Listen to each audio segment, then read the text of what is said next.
Hello and welcome to PH Chemistry. Today's explainer is the atomic number, the ID card of every element. By the end of this video, you'll know what it counts, why it never changes for a given element, and how it links to the periodic table. The atomic number Z is the number of protons in the nucleus of an atom, and it defines which element the atom is. Sodium has atomic number 11. So every sodium atom in the universe has 11 protons. In a neutral atom, the electron count also equals 11. Three things. 1. The atomic number counts protons only, not all particles. 2. Protons equals electrons in a neutral atom. And 3.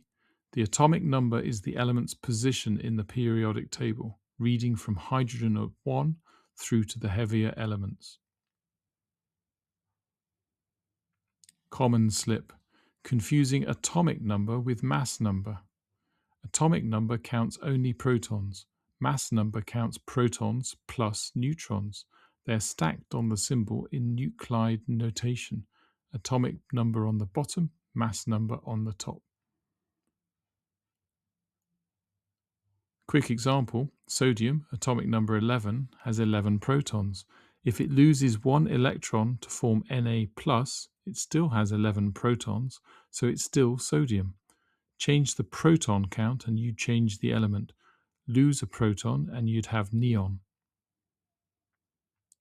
Right, if any of this is going to stick beyond this video, drop into phmaths.com. You'll find a free 4-week GCSE higher revision planner ready to download, plus the mastery workbooks across biology, physics, maths and chemistry.